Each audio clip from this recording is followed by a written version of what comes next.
Olá, deu Colorado, é pela quinta vez que o Gauchão fica no Beira-Rio, a taça maior do Campeonato Gaúcho, parece que não quer sair ali do Beira-Rio mesmo. 2-1 Inter sobre o Grêmio no domingo. E no sábado teve a LAF pelo campeonato, pela Liga Nacional de Futsal. Hoje tem mais, é agora, Papo de Boleiro.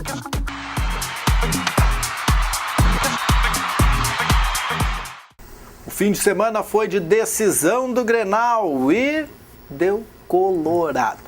É pelo quinto ano que o Internacional vence e leva o título maior do Campeonato Gaúcho. Diogo Botti, é motivo de preocupação, e não só este ano, de preocupação para o Grêmio, né? Na verdade, o Grêmio estava sedento por esse título, né, Márcio? Um título desde 2010, é a quinta vez consecutiva que o Inter chega à competição aí. Na última década aí, o Grêmio tem o título de 2006 e de 2010. Né? Depois a gente vai ter que ver ali 2001, por ali, outra taça gremista. Então, realmente é um jejum bastante longo. O torcedor gremista está preocupado, não só por gauchão, né? No início do ano a gente fala o cafezinho, aquela coisa, mas o cafezinho vale muito numa circunstância como essa para o Grêmio, que não conquista nada há bastante tempo. Realmente, a conquista do gauchão venceu o melhor, vamos dizer assim, né?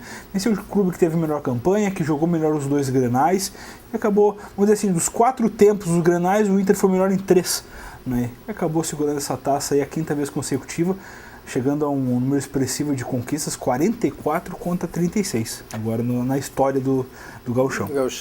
E nesses últimos 5 anos, nem todas as decisões foram com o Grêmio, né? Exato, teve Juventude aí no meio também, algumas vezes a questão do turno do retorno, o Inter acabou ganhando os 2 turnos, que precisou nem ter a final de Gauchão, então é realmente um jejum bastante longo aí que o torcedor gremista aguarda. Esse ano não foi diferente, o Grêmio, ainda que se mostrou a questão fator Filipão, acabou não fazendo diferença, né? O Filipão acabou, vamos dizer assim, morrendo abraçado com seus bruxos, como Felipe Bastos, né? Que foi, vamos dizer assim, sempre o Grenal tem um vilão, né? E o vilão dessa vez acabou sendo o volante gremista, que no segundo gol acabou entregando o ouro aí. Depois da reformulação, o Grêmio, com a mudança da própria saída do Felipe Bastos, com a entrada do Wallace, o Grêmio ganhou uma nova cor no meio campo, uma outra atitude dentro de campo, e realmente aquela loucura do ataque colorado já não aconteceu mais com tanta facilidade. Então tu vê, a mudança numa peça, realmente a expressão do jogo ficou clara no segundo gol do Inter ali, quando o Felipe Bastos se abaixa, bota a mão no rosto, e o Rodolfo tem que levantar ele, vamos dizer assim, ele estava derrotado naquele momento, né? Então mostrou a cara do Grêmio na circunstância do jogo, que acabou depois com a alteração ganhando um ânimo novo. O gol também trouxe o Grêmio de volta para a partida no segundo tempo, e aí foi o Inter soube administrar e tudo mais, teve o controle da partida, mas o certo é que foi um Grenal bem jogado, um Grenal muito bem de ambas as equipes, alguns fatores, alguns elementos dá para se destacar. Do Inter dá para destacar o Nilmar e o Valdívia mais uma vez, né? O Diogo não foi medroso e manteve a questão do esquema de jogo do segundo tempo na arena, que deu muito certo, que o Inter deixou escapar a vitória até lá. Começou com esse mesmo time e não deu outra, eram menos de 30 minutos, o Grêmio estava fazendo 2-0 já no jogo. Estava para terminar o primeiro tempo, Diogo, que o Inter vencia por 2-0 ainda, e tu já chegava a pensar, assim como os demais, lógico que os colorados via rede social já enxergavam goleada ali na hora. Dava para pensar nisso, que se não sai aquele golzinho no Grêmio, nos 45 segundos do tempo, por ali, o Internacional podia vir com mais vontade ainda e passar. Na verdade, eu acho que a goleada escapou no primeiro tempo ainda, com outra bela atuação do Marcelo Godoy, né, que foi mais uma vez o nome do time gremista, segurando o ataque colorado. Mas eu acho que o Grêmio, achando aquele gol no final, já nos 44 do primeiro tempo, a atitude do gremista na segunda etapa de buscar pelo menos o empate que lhe era favorável na conquista do título, né, trouxe o Grêmio para cima. Foi um Grêmio com Everton, um Grêmio de velocidade, um Grêmio que teve mais criação. Luan, novamente ao lado do Juliano, teve um bom rendimento, apesar de faltou o Grêmio a questão de entrada na área, a questão de conclusão, coisa que não aconteceu. E não aconteceu também com o Brian Rodrigues, que está ali a jejum há muito tempo, e o Yuri Mamute está perdendo tempo no banco. Então são questões que o Filipão terá que avaliar para esse início brasileiro. O final do Gauchão, tudo bem, o Grêmio deixa um bom legado, vamos dizer assim, apesar da derrota. Mas para começar um campeonato gaúcho, começar um campeonato brasileiro e até pensar numa sequência de Copa do Brasil, o Grêmio precisa de novos reforços, precisa de nomes, precisa de opções para esses Porque não dá para se o Filipão não pode olhar para o banco e ter só meninos ou ter só jogadores que dependem dando resposta positiva. A questão dos meninos eu nem falo, porque o time do Aguirre tinha só meninos em campo. Né? Eram 8 jogadores formados na base do Inter que foram campeão gaúcho iniciando a partida. Então, isso é mérito dele, né? E o Filipão não pode se queixar disso. A questão do Grêmio é questão de grupo. Né? Christian Rodrigues, joga ou não joga? Está lesionado ou não está lesionado? Você não vai dar conta, manda embora. Né? Tipo, o salário dele é um salário não tão caro, mas é um jogador de nome de grife que está aí parado. Né? O Christian Rodrigues jogou um jogo, a expectativa dele na semana de jogar o Grenal. No hotel, na consideração gremista, o jogador aparece mancando. Futebol é resultado, né? Não adianta. Então não adianta, não tem. Então o Grêmio precisa reavaliar seus reforços, precisa trazer novos nomes, porque não dá pra passar em branco esse brasileiro aí sendo como coadjuvante novamente. O torcedor falou no intervalo, na saída para o intervalo, ou aliás, no retorno do intervalo do jogo, dizendo que estou prevendo, o Mamute vai entrar e vai solucionar. O Mamute jogou, mas né... É verdade, na verdade o Mamute ele cria uma expectativa pelo que ele tem mostrado, pela questão de vontade, pela qualidade superior dele ao Brian Rodrigues, que até hoje não mostrou que veio. Um jogador que não tem 50 gols na carreira, por que daria certo no Grêmio, sabe? Então, tipo, foi uma aposta da direção, um jogador que veio teoricamente barato, né, acabou não confirmando. O certo é que o Grêmio precisa de um novo, mas assim, se não for um companheiro para o Mamute, precisa ter uma sombra para o Mamute, né, que deve iniciar esse brasileiro, ter uma sequência aí. O jogador estava lesionado, era a dúvida para o Grenal, acabou jogando no segundo tempo, mas certo, se tem condições o Mamute para jogar um tempo, que comece jogando o Mamute então. Né, para pelo menos dar um resultado já para a defesa do Inter, porque o Brian Rodrigues não passou de mero espectador, assim como o próprio Alisson, né, que se não fosse o gol do Grêmio não tinha participado do primeiro tempo. Tem goleiro que tem mais gol do que o Brian Rodrigues. É verdade, vamos falar do Chico da lá. O Rogério. O Rogério Ceni também. Já tem 200 anos de jogo também, tudo bem. Dois fatores marcaram esse Grenal.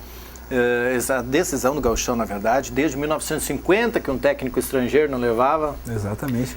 E alguém fazendo história aí, né? Foi campeão como jogador e como técnico. E a outra questão é da Alessandro, superando o Falcão, número de títulos. É verdade, atingiu o sexto, né? O sexto título gaúcho. Passou o Falcão até na entrevista no final, no campo de jogo ainda, no calor ali da vitória. O repórter, agora não me recordo da emissora, foi perguntar para ele: Alessandro, tá passando o Falcão. Aí ele: quem sou eu para me considerar Falcão, né? Longe disso, tem que comparar com nada. Os títulos vieram, na verdade, o D'Alessandro escreve uma história à parte internacional. A gente sabe que tem Falcão, tem D'Alessandro, tem muitos outros, Fernandão, tem muitos outros jogadores que se escrevem, mas o argentino ele está fazendo uma história à parte no Inter. E a parte dele nisso aí, se não pegar a questão de décadas e de anos, que é onde ele veio, é taça. É taça, ele está remetido a títulos. Se o Fernandão deixou a questão do Mundial, da Libertadores, o gringo está vindo aí com uma taça atrás da outra. São em 15 anos, em 11 anos o Inter conquistou 15 títulos. Isso não é pouca coisa, né? É muito, e principalmente quando entra no comparativo com o arquirrival que não está numa boa fase. É verdade. Passado o Campeonato Gaúcho, o Inter levou a melhor, já, fato, consumado, ponto final. O Internacional, assim como o Grêmio, já começa a pensar, porque no próximo fim de semana já começa o Campeonato Brasileiro, né? Próxima semana o Inter tem jogo de desafio para a Libertadores já na quarta-feira. Eu ia chegar aí. Os dois pensam neste fim de semana, no próximo fim de semana já como brasileiro. Mas o Internacional tem jogo na quarta-feira. E teve jogadores agora no domingo, tipo o Nilmar, que saiu meio mais para lá, para como sai sempre. E o D'Alessandro também meio cansadinho, né? Teve que sair do jogo. O Inter tem duas desfalques confirmados pelo departamento médico do Inter. É o Nilmar e o Jefferson, lateral esquerdo. Esses dois jogadores sequer viajam para Belo Horizonte para enfrentar o Galo na primeira partida das oitavas de final da Libertadores e são desfalques confirmados. O Alan Ruschel, que até entrou no próprio Grenal, substituindo o Jefferson, deve iniciar a partida lá.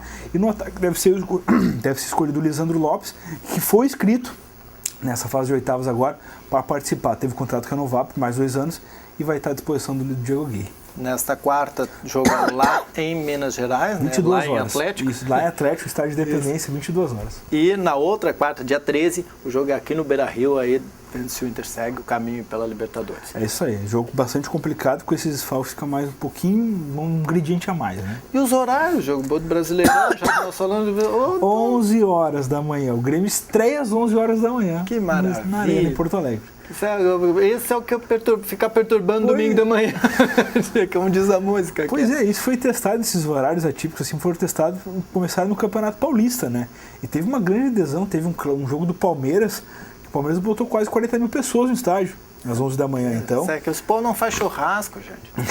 Então, quem sabe aí a gente não está diante de um fenômeno, né? Que já que às 22 horas já está ficando cansativo, tá para surgir às 11 horas aí da manhã. É isso. Bom, vamos ver o que vai acontecer durante a semana em relação a isso e tudo mais. Sábado jogou no Complexo Esportivo da Univates, a LAF pela Liga Nacional, empatou em 1-1 com São José, Diogo. É verdade, a LAF ainda agora começa a enfrentar uma série de adversários mais complicados, né? Adversários do centro do país, de Santa Catarina com tradição. Pegou o São José, uma equipe bastante forte, e não conseguiu a vitória. Ficou no 1-1, depois no primeiro tempo bastante ruim. A LAF conseguiu se achar na segunda etapa e buscou o empate. Hoje a pedreira é bem mais embaixo, né? É o líder Corinthians. Isso. A LAF está em 10º lugar no campeonato brasileiro, na Liga né, Nacional. E o Corinthians é o líder, como o Diogo falou. O Corinthians empatou com a Soeva agora no fim de semana. Isso, a Soeva buscou o empate também, que estava saindo perdendo, acabou buscando o empate. Certo que o Corinthians é um belo time de futebol. Se a gente achava que o Brasil queria ir do Falcão já era uma equipe bastante grande, o Corinthians é bem maior. Vale a pena o torcedor ir lá conferir e torcer para a LAF. Ainda hoje. Dá para ir ainda para assistir. É às 8h15? 8h15 da noite, Complexo da Univates. É isso aí. O Complexo Esportivo, dá tempo de ir, dá tempo de pegar a mofadinha, dá tempo de não esfriar, né, a região. É verdade. Porque vai estar fresquinho, né, Diogo? É bom. E o torcedor tem que lotar mais uma vez, né? Lógico. 2.500 contra o Brasil Quirim, quem sabe não porque 2.000 hoje. É isso aí. É muita gente lá torcendo para lá fazer diferença. Quem sabe? Perdeu do Brasil Quirim, foi 4-2, mas também tinha foi um jogaço, fazer né? diferencial. Foi um jogaço. Vale a pena o torcedor da LAF conferir, porque é o primeiro ano de Liga Nacional, por que não, né? Então apoiar para quem sabe, criar uma empatia com quem sabe um ano que vem, mais promissor ainda. Certo, o torcedor tem que ir lá, a LAF tem um belo time, vale a pena acompanhar. É isso aí. Todos pelo time do técnico Giba, que daqui a pouco lá no Complexo Esportivo. E depois ela volta para seguir aquela rotina, aquela maratona. Isso aí, na quinta-feira já tem estadual Série Ouro de novo, agora vai receber o Bento aqui no Complexo da Univates também, e assim vai. É só jogão. E você acompanha e fica sabendo de tudo que está acontecendo aqui no Papo de Boleira, claro, é sempre depois do Redação Informativa. Até mais. Abraço.